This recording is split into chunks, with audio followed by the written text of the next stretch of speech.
picture. Cut the lights. This is it.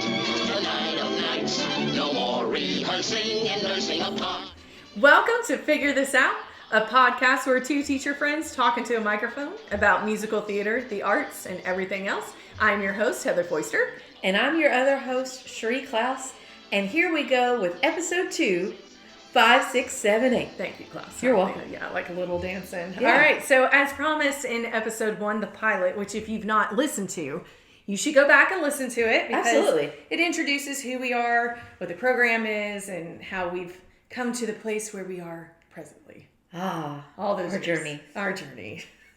As rocky as it has been, which leads right into Do This, Not That. Yes. So we're starting a series today called Do This, Not That, which hopefully will help current theater directors and future ones to avoid said issues Yes. that we caused ourselves. Don't make our mistakes. Don't make our mistakes. Learn from our mistakes and maybe skip a few years of mistakes. Yeah. Yeah. Get right to the good stuff. Yeah. if that's possible. Yeah. Although making mistakes it's okay. It's part of it. It is part of it. It's just you don't want to make them repeatedly. So don't make them twice if at all possible. Do we do that? Yes, we do. It takes Foister a long time to learn a lesson. But Takes us all. yeah, Yeah. we'll get there. It's a learning curve. That's why It we're is. still figuring this out. Absolutely. Yeah. Daily. Yes. On the daily. So, Cherie, the shows we're going to talk about today are before your time. Go back. The yesteryears. Go back. So 2013 through 15. Okay. So we're going to start with those first 3 shows. And and you came in the next year, right? With Yes. Wizard of Oz. Okay. Yes. So again, in our first episode, we kind of mapped out the progression of our productions and what we started with. And so we promised that we would go back and deep dive a little bit more into those. So some of these stories, Cherie, you know. Right. And then some of them you don't know. Many of them I don't know. Right. And so I share them in class all the time with the kids because I feel like it's really important to tell them the mistakes that we make. Right. Especially now that we're a pretty well-established, successful program. The kids who we have in school right now, that's what they see. That's all they know. That's all they know. So it's important for them to know where you started and how you got there, and that it's okay to make a mistake, but that it's also okay to listen to criticism. Right. And take it as a gift. Yeah. That was a good piece of advice given to me by a fellow teacher at our school. We got a little bit of criticism for a show one time, and he said, "Are they right?" And I said, "Yes." Doesn't feel good. But It does not feel good, but they were right. And he said, "Well, that's kind of a gift. They didn't even charge you for it." He's like, "It's free advice." I was like, "That's actually a really good perspective. It's a good way to think about it. It is. So let's jump back to the year that needed all the advice because I didn't know what I was doing. So again, to backtrack a little bit, brand new teacher, brand new musical director, had no idea what I was doing. Had never directed a musical to that extent. I had done some little things like with some kids, like a church maybe, Right. but nothing like a full blown musical title, full show too. No juniors. Yeah. We've never done a junior Never done a production. junior. It was told to me when I was hired that is the expectation that we do full titles, which is fine with me. So I didn't know what we were going to do, what show we were going to do. Yeah. And brand new teacher, I kind of looked like a kid myself. I just kind of blended in with the kids. And I had this moment where my principal at the time came up to me and he said, I heard what you're doing this year. Oh. And I was like, yeah? And he goes, I heard you're doing Grease. That's amazing. That's such a good choice. Oh. That is so smart. Good job. Thank you. Thank you. I don't know who chose our first show. I don't know. The rumor mill. The rumor mill, which is, I mean, kids, if you're listening to Somerset schools, we're good at spreading the word. Yeah. We're such a small school. Yes. About 500 kids. So word travels quickly. And that serves in our favor quite Absolutely, often. yeah. This served in my favor, but I was like, I don't even know how to get started. I didn't know that you had to acquire rights Oh, to yeah. a show. Like, I had no idea. And then, too, when it came to the budget, I was just kind of told, You let us know what you need. Well, I didn't even know what we needed. You don't know what you need at that point. So I knew we needed scripts. Yeah. And so I got online on the interwebs and found Grease, which thankfully is such a classic show that's been performed for so long. Right. That the rights were very low. Okay. I mean, less, I think it was like $900. And I know that sounds high it sounds high, but that compared to, let's see, Little Mermaid this year was Is it like 5,000? Yeah, it was a lot. 5,000? It was a lot. Yeah. So you compare those two. I look back now and I'm like, oh, $900. But at the time, I was like, $900? Where am I going to get that? So I went to our principal and he said, I'll take care of it. So that included just the scripts and then the rights. Yeah. Soundtrack wise, because we don't have an orchestra. Yeah. And so I had to come up with soundtracks. Thankfully, Grease is a popular karaoke. Mm-hmm. Oh, yeah. All of Grease are karaoke tracks. That's fun. The entire show That's are fun. karaoke tracks. Yeah. Yeah. So we learned from the original recordings. Thankfully we're in the same key. That was just the Lord smiling upon me. Right. Because I didn't really know what I was doing. So so with that, do this, not that. Do choose your title yourself. Yeah. Don't allow a rumor to choose your title and then pigeonhole yourself. Because, and again, I didn't know that I needed those things, but as I was going through, I was like, wait, now I need soundtracks. Wait, now I need costumes. Wait, now I need, and so thankfully it worked out because Grease is a really easy show. Yes. Especially with costuming. To be rumor milled into a show, that's probably the best possible outcome. At least it wasn't like something that doesn't even exist. Yeah. Rights wise. Which we'll get to. Which we'll get to in the future. Spoiler. Anyway, oh gosh, that was so terrible. So some other things that were great though. Some things that were great, because I know I just listed some things that you're just like, wait, what? Some things that were really awesome were our kids. Mm-hmm. So we had about 15-ish kids. It kind of ebbed and flowed a little bit. I didn't know how to build a schedule. So we talked about this in our first episode, that the schedule was, all right, kids, let's sit down and see what we have available this week. Which is crazy to me to think about. Yes. That's how you build a show. It's just... You don't. Whenever you're free. Whenever you're free, we'll figure it out. Yeah, we'll figure it out. It was a lot of late nights. Yeah. So we were rehearsing because a lot of kids play sports. And so we were rehearsing sometimes 8, 9 o'clock at night, 9:30. They were leaving. Yeah. So, and two, I was commuting to Lexington twice a week for classes. That was kind to do to yourself. Yeah. But you didn't know any different. I did not. No. So clearly, do schedule your rehearsals. Yeah. All the way through from the beginning to the end. Yes. Don't do it a week at a time. Again, we did what we knew best to do. Yes. And we were a program that was trying to get started, so I had to take the kids who auditioned. That's true. I couldn't be picky. No. Although they were wonderful. Yeah. I hope they're listening. They were wonderful. And so, because of that, clearly we weren't going to be ready on time. We get to April, our original show dates, and we're not ready. Yeah. So I pushed it out to May. Wow. And I'm like, well, it's right at the end of the year. We'll get lost in the hustle and bustle of graduation and all that. Like, people probably won't even pay attention. And that did not happen. Right. That did not happen at all. So while we were getting set up today, I came across video that someone took. I didn't even know. For like 8 years, I didn't know that anybody filmed it. Oh, wow. So I never got to see it. Yeah. And I was sitting at a wedding, and my kid who played Danny Zuko walks in, long graduated, and his girlfriend leans up and she's like, oh, you must be Miss Massey. That's my maiden name. Mm-hmm. You must be Miss Massey who directed Grease. And I was like, yeah, that's me. And she said, oh, I loved watching it. And I went, oh. I said, did you go to our school? She said, no, I saw it on YouTube. I had no idea that our show was on YouTube. Oh, wow. Yeah. And it's been viewed 7,700 times. That's a lot. Yes. That is a lot. Who's watching it? Who is this?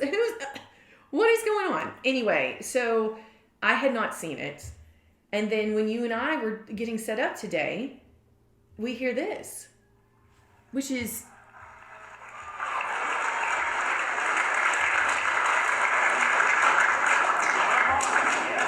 That's us announcing that the show's getting ready to start. Yeah. Now, spoiler, I hoped and prayed nobody would show up. A little. I think a lot of people showed up. I think it might be our fullest show still. Oh, wow. Well, because it was almost full. Yeah. And the room seats 750 people. And it was full. Both nights. We only did it 2 times. That's amazing. Yeah, it was insane. But I was like, well, maybe if I just don't advertise, people will just kind of, I was just like, let's just get this first one done. Yeah. Yeah. But then people showed up in droves. Yeah. And then I panicked because well, now we have to do a show for these people. Now we have to perform. So during the performances, at the time, we had not renovated our room yet. So our lighting system was backstage. And there were these boxes that each light bar had a button that went with it, but they weren't labeled. Oh. And so... I forgot Megan had to do this. So my family. Yes, your family. My family. Did all the producing along with you. Did everything. Yes. So at the time I didn't have a staff. I didn't have you. I didn't have a set designer. I didn't have choreographers, minus my sister. Right. Amanda, who still does it. is there. So I mean, that's a long time to commit to another school's program. She doesn't even work for her school system. But anyway, my younger sister always got kind of given, I don't know, jobs that were probably going to be kind of difficult, but she's pretty laid back. So she's like, yeah, sure, I can do it. So we drew pictures of these boxes that had all these buttons with no labels. And each scene, we would black out the ones that needed to be turned on. Oh, okay. And so sometimes it was one of those... it was funny to watch her do it. Sometimes it was one of those Buddy the Elf situations where he gets in the elevator and he's pressing all the buttons all the way so down. You would see her take her hands and sweep over all of them so she could turn them all on at the same time and then sweep over all of them and turn them off at the same time. Yeah, so it wasn't ran from the back like it is now. Yeah. It was ran from backstage. And then sometimes they would flicker. Oh, that's a fun treat. Yeah, so which during Grease Lightning, that I was makes going to sense. say every song is Grease Lightning. Every song is Grease Lightning. Yeah, so again, this is important to know because we get a renovation later, and it was actually a pretty big deal. So we had that. We didn't have a sound system, so we borrowed from a local church. Yes. And I think someone from the church ran our sound. I can't remember. I don't remember. You probably just blacked all that out in the panic of actually performing for people. Yes. So it's back there. Can you tell our audience usually now when we put microphones on kids, like before a show, when is the first time they wear a microphone in rehearsal? Oh, they usually do it during Tech Week, which is dress rehearsal week. So at least a few days before the actual show. Yeah. So they get used to that and get used to projecting their voices and moving around with them and all the things required. You should do that. You should do that. However, I'm getting the sense that was not the case for Grease. No. So do that, not this. Yes. 30 minutes before curtain opens. Oh. My kids are lined up across the front of the stage. Test. Oh.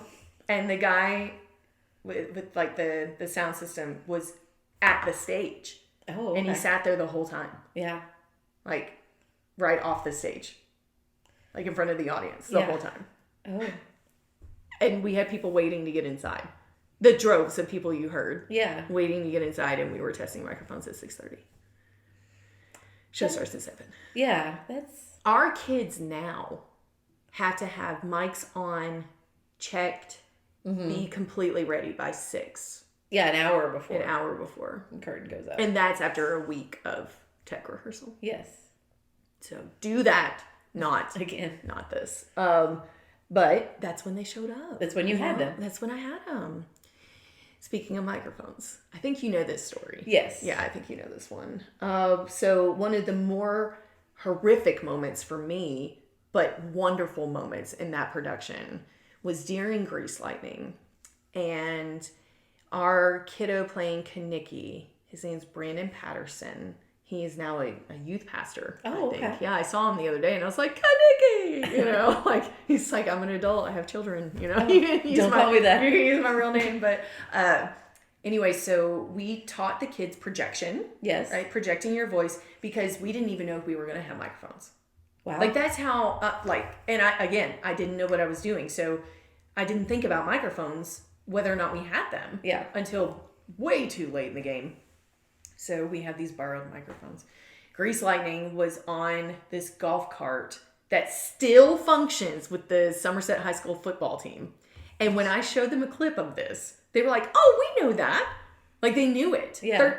12 years later. They were like, I know this. It dies all the time. And I was like, yes, it does.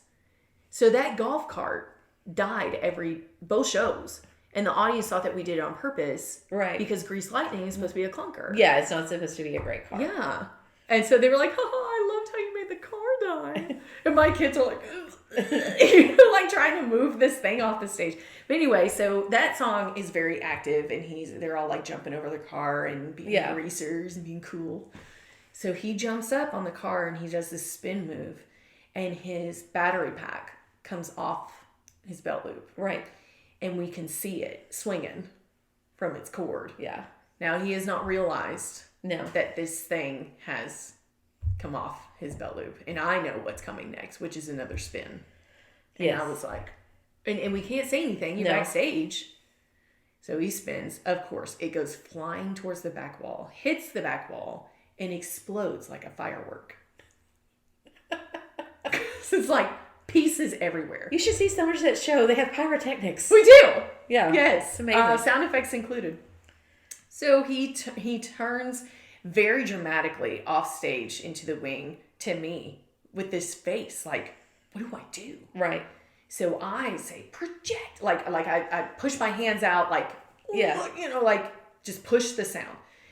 So then he screams the rest of the song. And there's spit everywhere. The guys are getting covered in spit. And because he's having to. Yeah. And so that happens. That's right before intermission. So intermission's going on, which is my moment to be like, okay. I feel like it's every director's moment to be like, all right. It's kind of like a reset. Yeah. Yeah. Unless it's Music Man, then it's not a reset. It's at all all. different. But we'll get to that at a different episode. So anyway, my principal comes backstage. And I was like, oh, he's probably going to say something about the microphone. Yeah. We borrowed that.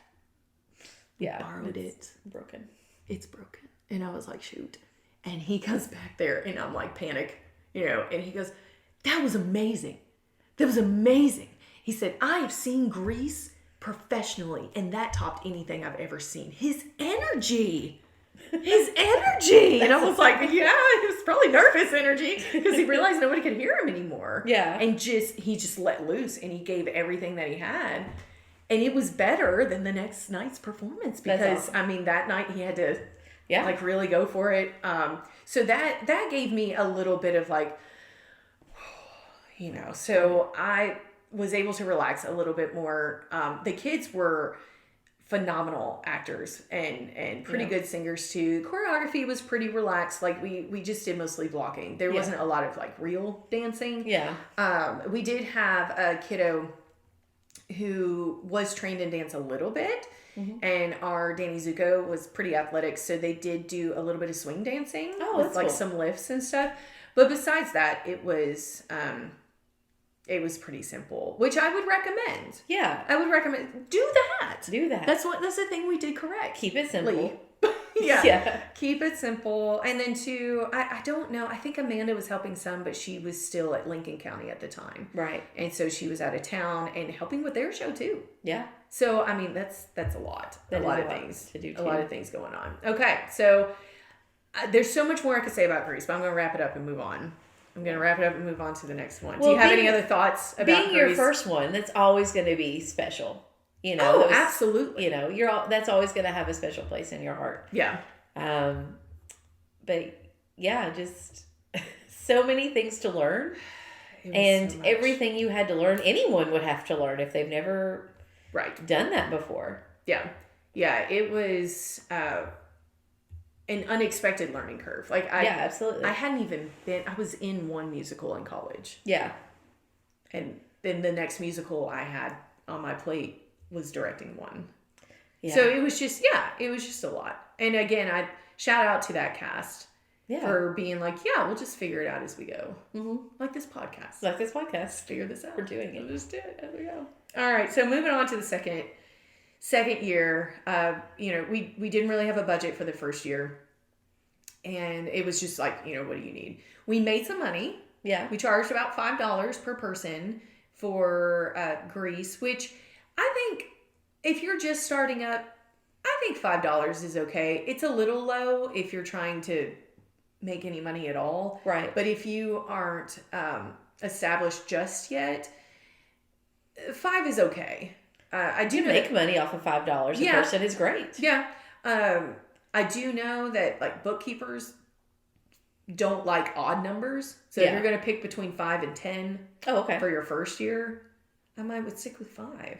Yeah. Just kind of see. Just to get people to get them in the come door. to it. However, I might backtrack on that when we get to Beauty and the Beast. Remind me because Beauty and the Beast is after this one.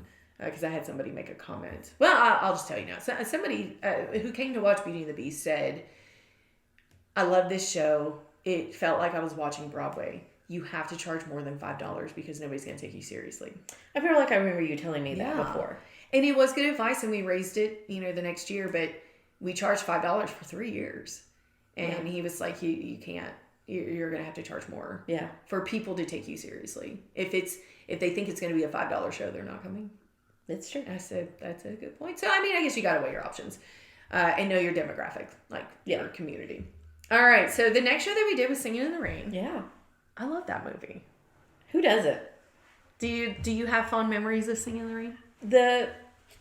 A lot of the dancing, and of course, everybody knows the iconic swinging around the light pole and all of that sort of stuff. But I've never seen a production of it. Oh, I've only seen the movie. Yes, it's almost spot on the same. Yeah, it's very similar. You made a good point. Has a lot of difficult dancing. Yes, in it. So maybe a second year program should not dive into. Unless you have a cast who is prepared. Right. And I don't know that ours was. Nope. Okay. Not at all. Well, and that's not any fault of their own. And also, I'm pretty sure that year there was Amanda's schedule was a little bit tougher, so I had to do the choreography most of it. I am not a dancer. You can line dance. I can grapevine. You can grapevine with the best of them. I can do a jazz square. Yes. Then there's the Klaus move. Oh, well, yes. Yes. It's a little like step back sort of thing. Yes. I am not gifted in the world of choreography. I can block large groups pretty well, but dancing is not my thing. Yes. And I had to teach a lot of the dancing. So what was happening is I was going home and practicing personally for hours, just so I could teach it the next day. Yeah. Because you got to think, this is set in the 1920s. You've got Charleston, you've got, a lot of jazz. Like, it was a lot. Yeah. 2, nobody knew what it was. Nobody knew what that was. I feel like a lot of people have heard of Singin' in the Rain, but they maybe don't know the storyline or anything else about it. The storyline's hilarious. Yeah. If you've not seen it, and you're a musical nerd, even if you're not a musical nerd, it's funny. Yes. And you should sit down and watch it. However, it is not a popular title like Grease. No. It's not. No, it's... And as much as I revere it, I chose it because I revered it. And I was like, oh, well, people will love this because it's classic musical theater. Which there's no problem with doing classic musical theater. We did last year with Music Man. Yes. But that was in year 12. Yeah. Not year 2. Yeah. It's a little bit different. Yes. And then the music's pretty tough. Because you're Golden Age Hollywood. Mm-hmm. It was a tough musical for any program. Yeah. And I chose it without a lot of conversation with other people. thankfully, what served in my favor is that The Great Gatsby came out that year. So Oh, everybody okay. was into flapper dresses. That's good. So we had kids show up because they're like, do I get to wear a flapper dress? And I assured them, sure, yeah, you're going to wear a flapper dress. So then I was like, where do I find flapper dresses? Yeah. Because with Grease, we just kind of like borrowed things. We Yeah, you didn't can really really piece rent that costumes. together. Yeah, so it's like, go put your jeans on, roll up the cuff. Yeah. You know, with Singing in the Rain, you can't do that. So No. we finally like branched into renting some costumes. Mm-hmm. And strangely enough, I don't know if you know this, the company that is costuming Little Mermaid costumed our flapper dresses. Oh, I did for not know Singin' that. in the Rain. Okay. Yep, same company. So I just now realized that Wow. they're this Kansas City, costuming. So that was fun. That part, like getting the costumes in, which I know that you love that day. Oh, yeah, it's so Unboxing much day. fun. Yeah, it's like Christmas. Maybe we try them on sometimes before the kids get to them. Maybe it's stress a day for us. Some other good things. We started using backdrops. So with Grease, we didn't have any backdrops. We just used the back curtain, the black one. And we tried using some flats, and the flats did okay. Yeah. But so we were like, okay, to make it seem more immersive, we need to start doing backdrops, which we still do. Yeah. But we decided to make them ourselves. Is that the origin of that? So It is. All right. Yeah. So we painted them ourselves. Painting them. So what we would do is lay down. My dad, who does everything, he's a preacher, but he does everything else, had access to bulk material that had been donated to him that we could paint on the back side of it. The front side of it was like this Aztec kind of like, yes. I don't know. It's strange looking. It is very strange looking. But on the back side, we could paint on it. It could work. So what we would do is we would lay down plastic on the floor, tape that down, then tape down the material, which was sewn together by one of the sweetest ladies, Shirley Wesley, who recently passed away. But she would sew them together for us. And sew these panels together, and then I drew it. And you can tell. Well, you are an artist. I am, but not large scale. The scale is, yeah. Because you got to think, you got to take something, if you were doing a 16 by 20 painting, and then that inches. Right. And convert that picture to an 18 by 40 feet. That's, the perspective is pretty tough to figure out. Yeah. When you're drawing while walking. Because it was just on the ground. So you're walking on it while you're, so it's a lot. That is true. So you can tell, these are on our YouTube channel. If you would like to go look at it. Yeah. You can tell that we did our best at the time. Right.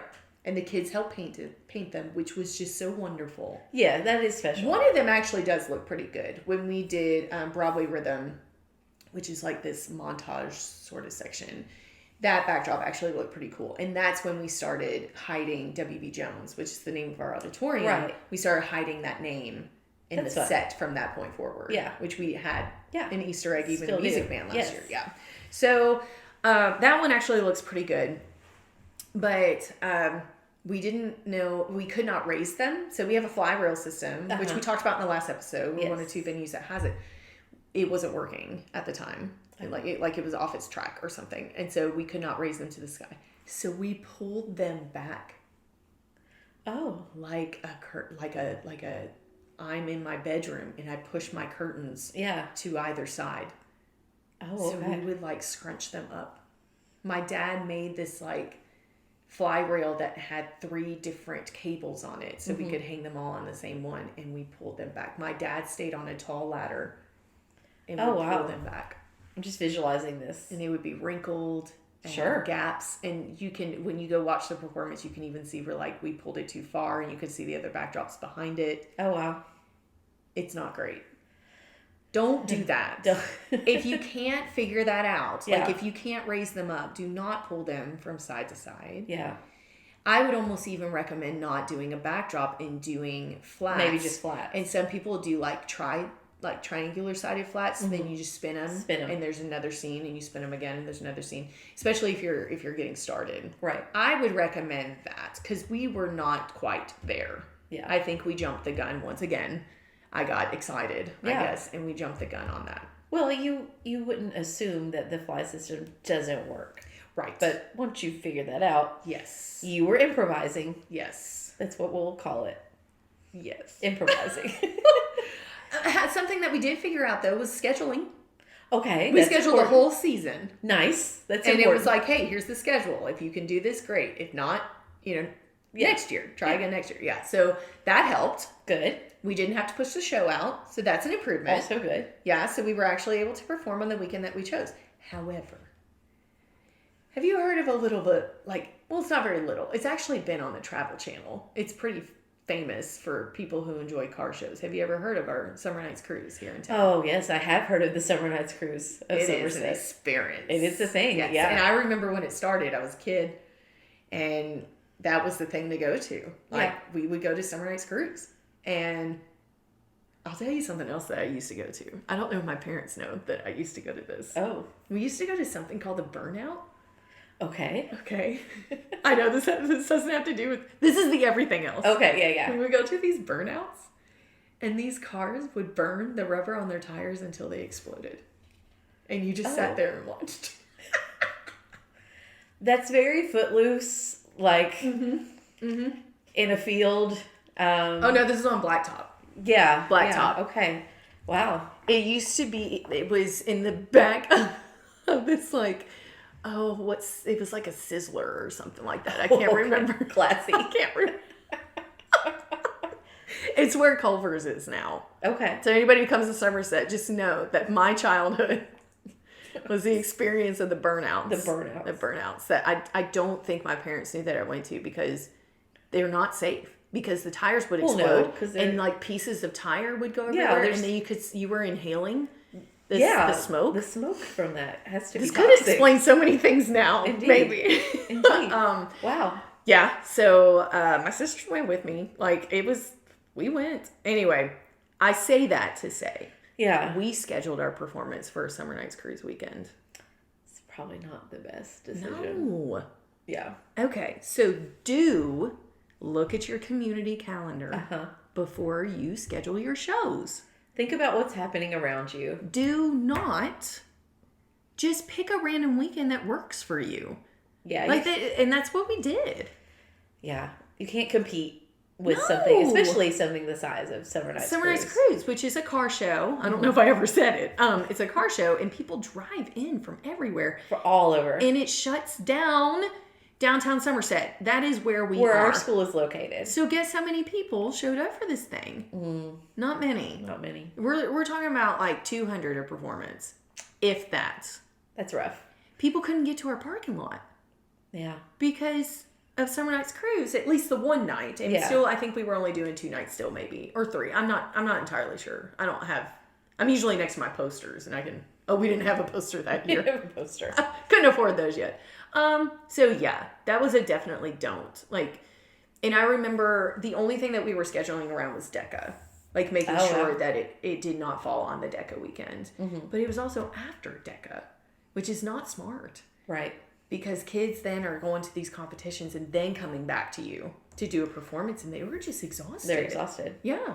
So anyway, some other things that we tried that worked out pretty good was in Singing in the Rain. You know, the whole storyline is about silent films. Right. Yeah. So there's this bit that happens at one of the cast parties after a movie premiere where they show talking pictures and they show a recording. So we did our first cameo of a principal, which we had a cameo last year as well. Thanks, Mr. Wesley. Yeah, thanks, Mr. Wesley. And we'll get to that with Music Man. But so my principal at the time, Mr. Cornett, agreed to be the person who's a talking picture. He's showing how talkies work. Yeah. And so we filmed him, put it in black and white. That's cool. And we didn't have a good projector. We didn't have the one that's suspended from the ceiling right now with the screen. None of that stuff was there. So it sat in the middle of the audience, the projector did, on this wooden platform that was built to go over top of the seats. Yes. And we projected it on the wall. Okay. Yeah. And our walls are not smooth. No. No. They're cinder block. Yeah. and they come out a little bit every now and again. So it was all jagged and stuff. So it worked though. Yeah. And then we filmed like some other silent film things that are just in the movie in general. I felt like that was a really good step forward technology wise. Right. Given that we didn't really have any the year before. Right. Yeah. With the elf elevator lights, Yeah, which we still had, by the way. We were still functioning our lights that way, still borrowing sound systems, which the church was like, look, it's okay. We saw what happened with the microphone. It's fine. It's not a big deal. They let us borrow again. That was kind of them. Yeah, it was really kind of them. But my favorite thing from Singing in the Rain is that we made it rain inside. Yeah. You have to tell us about this one. Yeah. So that's when you watch this perform live, it's supposed to, they're supposed to sing in the rain. Like, and if you watch it professionally, the rain falls in like this kind of very short, it almost looks like those kiddie pools that you see that are like a few inches deep. Yeah. And they dance in it. Mm-hmm. And it has its own like gutter system and stuff, but we can't do that. So of course I go to my dad, again, the man who does everything. And I was like, Dad, I want it to rain inside. What can we do about that? So he rigged up for us. If you can imagine this, you're staring at the stage, you're looking at the stage, and above it is a fly reel that maybe some lights are on. I don't know. Attached to that are these hooks. Mm-hmm. Okay. Attached at the bottom of the hook is a long stick of a board type thing. Okay. Probably a 2-inch by 2-inch type thing. Okay. Screwed to that is a PVC pipe. Okay. Okay. In the PVC pipe, holes were also drilled into it. Okay. Then on the end that leads outside, so our backstage door that leads outside, if everybody's following and envisioning this, there's a water hose. Oh, okay. Yeah. That's attached to the PVC pipe that goes down, that's attached to a pump that is attached to the water hose spigot outside. Okay. Okay. So we turn the water on and the pump sends it up to the PVC pipe and then it rains down. That's cool. But it's got to have somewhere to go. Sure. Right? Absolutely. So it can't land on the stage. So he built this gutter system that is in front of our dancer. And so he's dancing behind it, but it looks like he's dancing in it. And then the gutter system looked like the edge of a sidewalk. Oh, that's cool. And it was slightly slanted, so it was slightly raised on one end to promote the water to drain. And a different pump sent it through a different water hose back out the door. Oh, wow. It worked. Yeah. And people said that they could smell the water first. You know, how water hose water, how it smells. They said that they could smell it first and then they heard it. And were amazed. Sure. So the rest of the show, it had some wonderful aspects in it. Some beautiful singing. I mean, it really was fantastic. Yeah. But that part, it breaks my heart that not a lot of people got to see that. Right. Because my dad worked on it so hard. Yeah. To get the rain to pulse, he would just pinch the water hose. That's so practical. I mean, you just do what you got to do. Yeah. Then, of course, setting that up and tearing it down took forever. I'm going to say, given the limitation of our space. Yes. And I don't know how large our cast was then. It's a little bit bigger, probably like 20.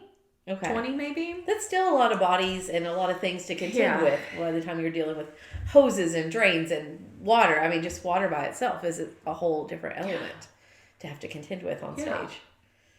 You shouldn't.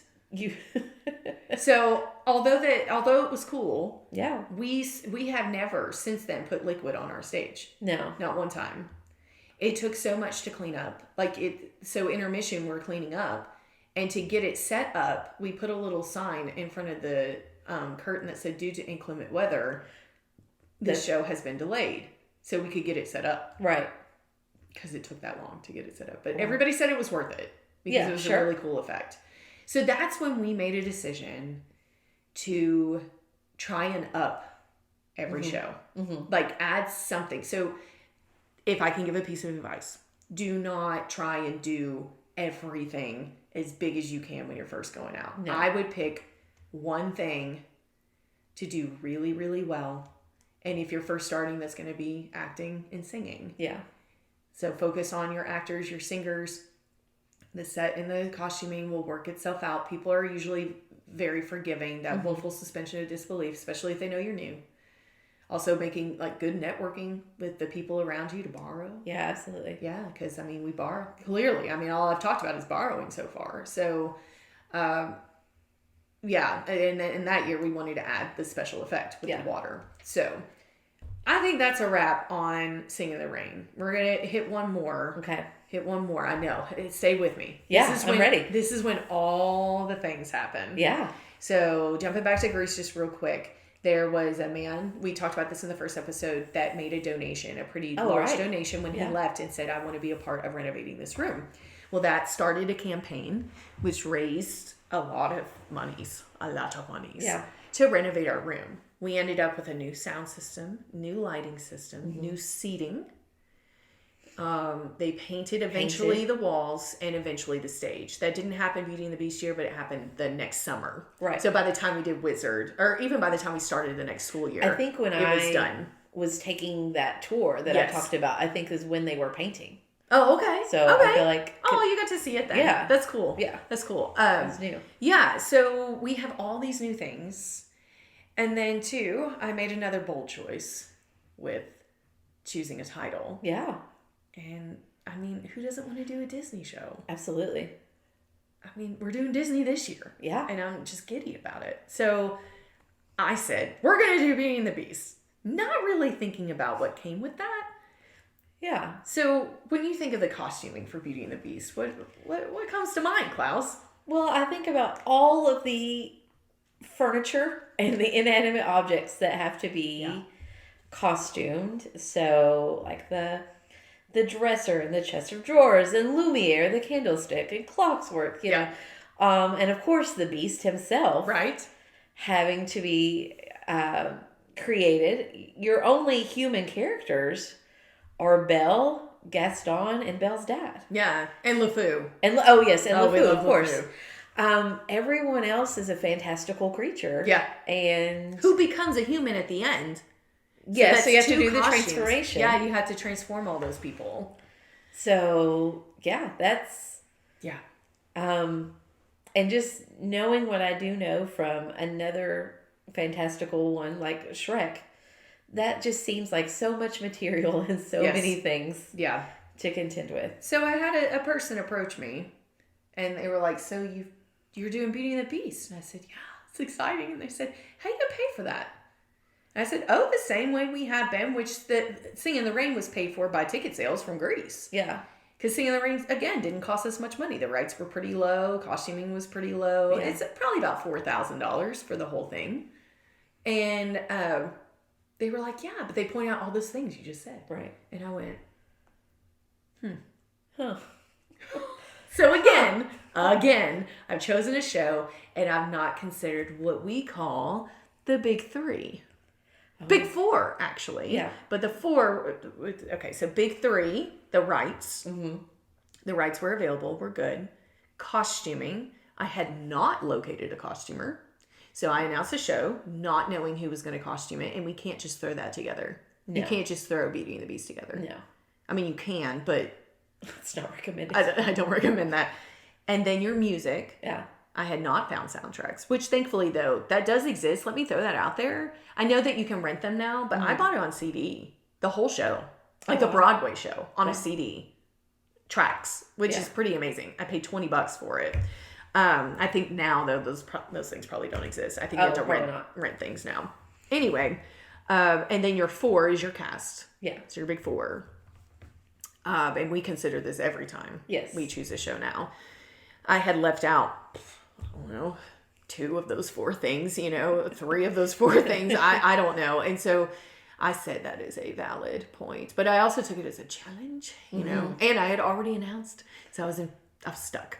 So one of the parents of our alumnus who was in the one that the girlfriend at the wedding was like, I loved watching that. Yeah. So his dad suggested that we do a fundraising campaign where you have characters from the show be sponsored for a certain amount of money. He's like, think like when you watch a NASCAR race and there's a bunch of stickers. Yeah. The bigger the sticker, the more money. Like if you're a huge decal on the hood of the car, you paid more money than the little sticker that's by the window. He was like, so think of your characters that are seen the most and give them the highest price tag, Right. and then go from there. Yeah. And have all these different kinds of price tags. That way anyone can feel like they can be a sponsor to your show, but then you're going to land some big sponsors doing that. Mm-hmm. Is that what we do now, Klaus? Still what we do today. It is what we do today. That was brilliant advice. It is brilliant. And I have to commend him for that. For McGargle. Harold McGargle. That was his name. Is his name. Like, he's still here. He's still around in town. But I am forever indebted to him for that. And he did a lot of the fundraising that year. Oh, okay, great. He said, I really want to help with this. And so he made a lot of those first contacts. Mm-hmm. And then since then, we've networked over the last decade to have contacts that are consistent, and then sometimes they ebb and flow, which is awesome. So that's huge. That is huge. That's huge. We also decided to do a costume plot. Yeah. Will you explain to our listeners what a costume plot is, Klaus? Being that you're in charge of costuming. Well, that's you. That's your thing. So a costume plot is you contact, a possible costumer, and they tell you what costumes they have for particular shows, and they're going to tell you, okay, for Belle, we've got the famous blue dress, and we've got the gold dress that she waltzes in, and in all the costumes that every character requires for the entirety of the show. Yeah. So that from beginning to end, everyone has everything that they need. I can't imagine not having a costume plot. Right. And just kind of winging that. Yes. And because if you rent, all that work is done for you, really. Yes, absolutely. You're not required to go through the script and be like, okay, where's a costume change here, and what do they need, and this, that, and the other. So that was the first year. First year that we did a plot. Yeah. And I'm trying to think how much we spent. I imagine Beauty and the Beast. It was a lot. I think expensive. it was about like maybe $6,000 or $7,000, maybe. Yeah. So you got to think about that was just your costuming. That's not the entire show. That's not even your rights. So the rights for that show were about $3,000 because it's Disney. Yes. Yeah, and a very popular title. So I had jumped in too deep. Really, is the miracles that happen every year. I say that there's miracles every year, and so the Lord didn't fail me that year either, or any of the other years. And so we, that show ended up costing $18,000, and it was paid for. Yeah, paid for, and we had a lot of people show up for those performances. Mm-hmm. We had a line that went out the door, which is amazing. Yeah. And you compare that to Singin' in the Rain the year before. And again, if I can give some advice, like if we did Singin' in the Rain this year, people would show up. Sure. Because we have a reputation of doing the best that we possibly can with what we have. We really try to give people as close to a Broadway experience as they can get in Somerset, Kentucky. Like, we try. Right. And at that time, we could not give them that. And that's no fault of the kiddos. That's no fault of my school. I will take complete ownership of that. It was lack of experience and poor judgment on choosing titles and not talking to people. Yeah. I just chose it. Like, I didn't conference anybody. Yeah. Which now we talked to. We talked for months. Yeah, a couple dozen people trying to decide what we want to do. It's really important. So again, we had the rented costumes. We hired a videographer. We hired a photographer. Yeah. So if you go to our YouTube channel and you watch this and then go back and compare it to Singin' in the Rain, it is this vast difference. I mean, you're like, oh my word. And I'm pretty sure, let me look, Beauty and the Beast has been viewed 60,000 times. Which is amazing. 60. Which I know on YouTube that doesn't seem like a big deal, but we're not pushing it out. No. We're not being like, everybody watch this. That's just sitting on our channel that I posted 5 years ago and have done nothing else with it. Yeah. I've not shared it. It has 258 likes. That's nice. That's nice. Who's watching it? Yeah. I know personally, I do a lot of research when I do my shows, and I usually click on the ones that look good. in their little icon. Yeah, someone has found it and stuck with it. Yes. And I think the videography made a huge difference with that. Yeah. So when you look at this performance, it's professional. And a former student, someone who graduated from Tyler Whitaker, who graduated from Somerset High School, filmed that. He's a videographer now. Yeah. We were one of his first few things that he filmed professionally. So, which we still invest in the kids filming, which we talk about with Little Mermaid. Right. And Adams and Music Man. Because we have a kid who has filmed all those, and that's been in like later years in our program. We're still choosing kids to do jobs. Beauty and the Beast, I know we're doing a lot of do this, don't do that. Do look at your budget. Mm-hmm. Your heart might want Beauty and the Beast, but you need to know if your bank account, your fundraising account. And I think people who haven't done a show before, they have no idea how much these things cost. Right. Have no idea how much it costs to get tracks and the rights and the costuming and all that sort of stuff.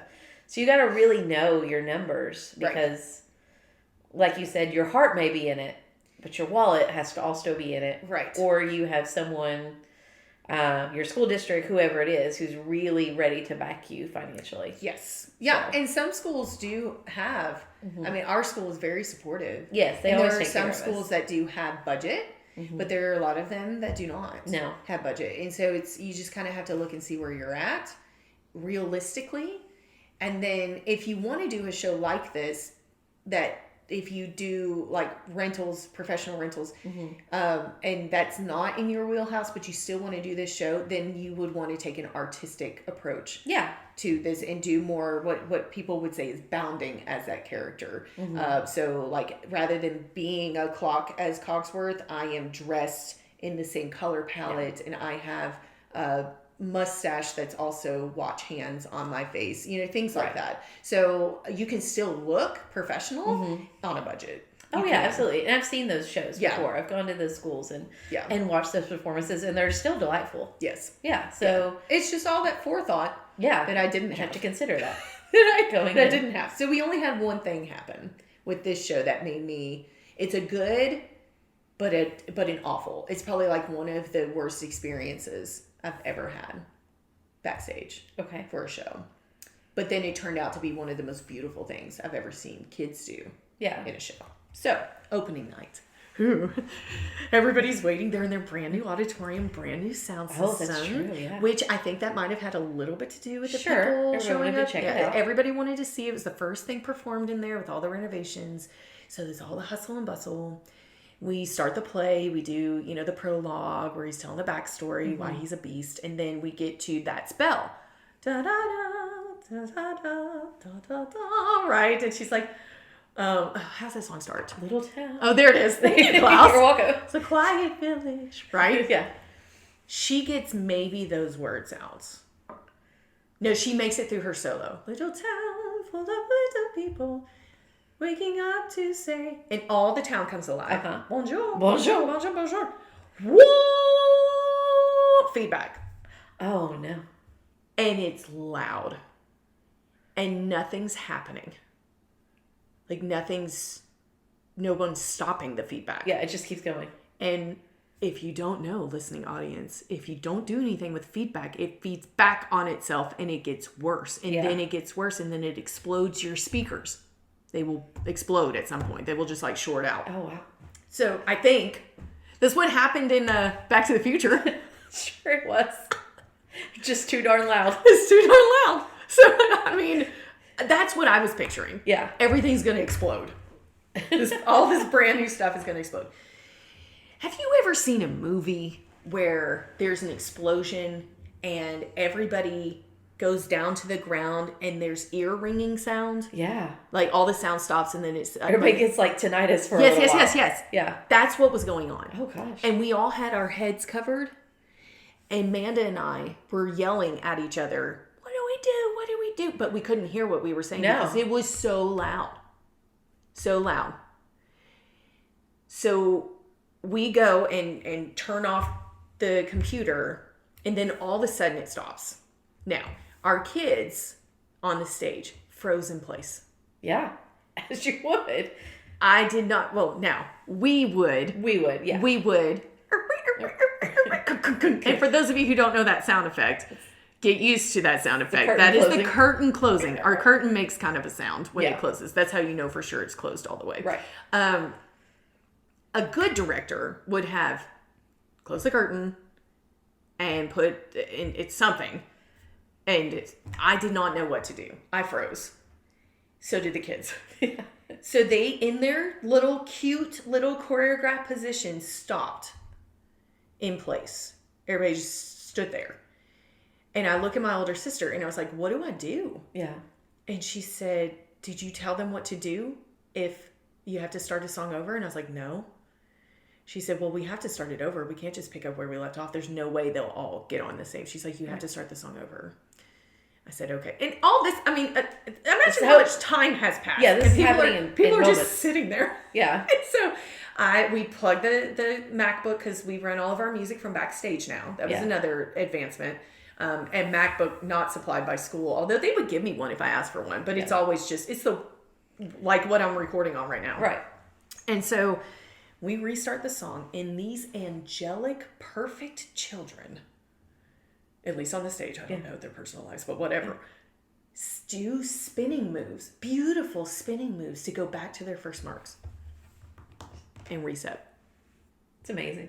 All of them. They all did it. And my bell does this sweeping move and goes back. Little town. I was like, what just happened? What just happened? So we start getting a little bit more feedback. Just like a little bit. Mm-hmm. And I was like, what is going on? And so I leave, which is another thing that directors probably shouldn't do. But I left and I go to the sound booth. Get whatever's going on with that figured out. Yeah. And it was just the kid, because the kid was running our sound. Mm-hmm. He was filling in for someone else. Right. Who couldn't be there. I don't even remember why. Yeah. And we got that figured out. He was like panicked. So we get that. And I go backstage and I'm a little frazzled. And then the curtain closes and we change scenes and the kids come rushing off the stage and they're like, what happened? What happened? What happened? And they were like, I was freaking out. And I was like, oh, we're fine. Everything's fine. Of course, I'm lying to their faces. Sure. Everything is not fine because I know that this kid in the sound booth doesn't know what he's doing. And I was like, this is going to continue to happen. And this was opening night. So I just stayed at this level of like uncomfortable. Well, then we finally make it into some of the fantasy scenes where some of these fantastical characters that you described so well to our listening audience start to come out on the stage. Well, one of them is Chip. Yeah. Oh, yes. And Chip. so we have this girl, Mackenzie Tipton, who was Chip. It was a face in a cup, a big cup. Yeah. And the cup sat on a cart. And so she's sitting in the cart with her head through this hole and her face coming out of the cup. And Mrs. Potts would push the cart around, and that's how Chip got around. Yeah. So Chip wasn't a full-bodied character. Chip was a head. Just a face. That was inside of this cup hat, sitting on a cart. Yes. And so when she entered with that, and then Mrs. Potts, her one arm stayed in like the pouring portion of a teapot the whole time. And she had this cute little like decorative piece that went on her arm that made her look like, and her skirt was billowed out. She looked like a teapot. I mean, like it was pretty good. Yeah. Emily Galloway. Gorgeous. Oh yeah. Speaking of Emily Galloway, hold on. Let me play just like a little snip. Tale is old as time, song is old as rhyme. Beauty and the Beast. I would like to. Isn't it just butter? Like, it is like butter. It's butter. I would like to point out as well that is a live snippet from our performance. That's amazing. That they took and used as the intro for this. I mean, that flawless. Yeah. She's still here in town. I'm pretty sure she gives voice lessons. Yeah. So you should look her up, Emily Galloway. Emily Galloway. Shout out to Emily Galloway. Anyway, this blessed child plus Chip Mackenzie. Yes. Come out on the stage and the room erupts in applause. Oh. Because they loved it. Yeah.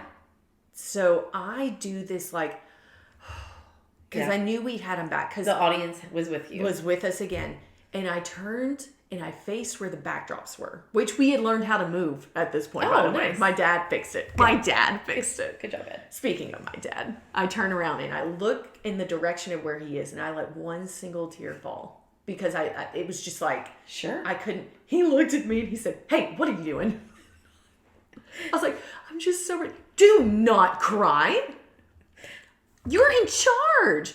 You can't cry. Never let them see you cry. Like, there's no crying in baseball. Exactly. There's no crying in musical theater, which is not true, by the way. We cry all the time. Yeah. But he was like, "Heather, if you start crying, they're going to know Yeah. how you really feel." Yeah. And he was like, "I know how you feel because I'm watching what's going on." Right. And he's like, "It's going to be fine, but I get it." He's like, suck it up. Zip it up. Yeah. No, he told me. He's like, no. I've never forgotten it. Yeah. And kids, and they know, I'm sure they're listening, there's tons of stuff that goes wrong that I'm not going to tell them. No. And if they see it on my face, that something really bad must have happened. I don't know. Maybe I snapped my arm in half. I don't know.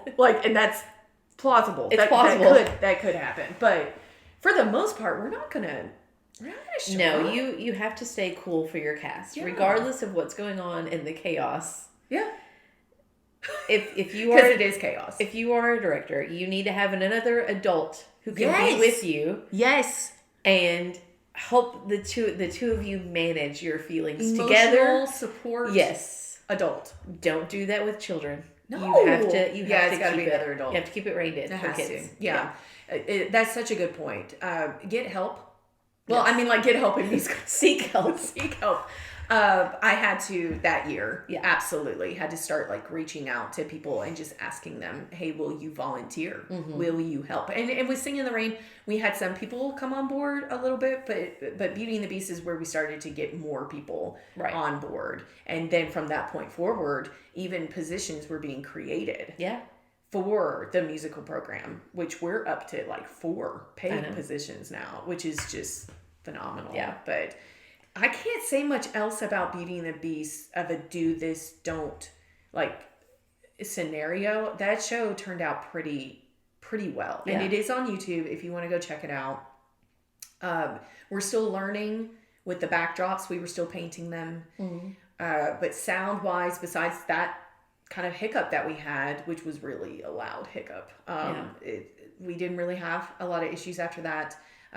Microphones would pop every now and again, but that's pretty common if you have a lot of microphones happening at one time. But besides that, the show is pretty smooth. Yeah. Pretty smooth. Backstage, however, our organization was still chaos, but we'll get into how we've remedied those things. Yeah. We learned. In our next episode. Yeah. Yeah. It's a lot of.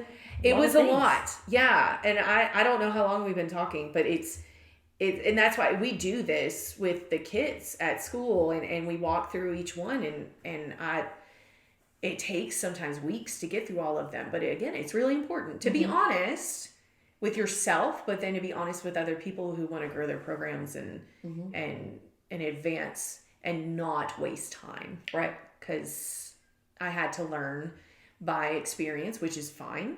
But had I had access to, and maybe there was access to, I just didn't know that it was there, access to this kind of information, we could have saved a lot of headaches and loss of hair. There still would have been mistakes. Some thinning. They would have been different ones. Yes, and maybe not repeated Yeah. multiple years in a row. But I mean, Yeah. doing a musical, doing a show, even from my own experience, I'd never done, Right. like I mentioned before, church shows, but as a kid. And so until you do it yourself, go through a season, go through performances, you have no idea. Right. And so it's so much to learn on the fly. And Absolutely. so And we're doing it. but We are figuring this out. Yeah, absolutely. Yeah. So I think that's a wrap. Yeah. On episode 2. The do's and don'ts of running a program will continue in episode 3. We're going to talk about Wizard of Oz. And that's when you came on board. It's when I waltzed into your life. Yeah. And it's been a dance ever since. It's been a dance ever since. All right. So, And Curtain.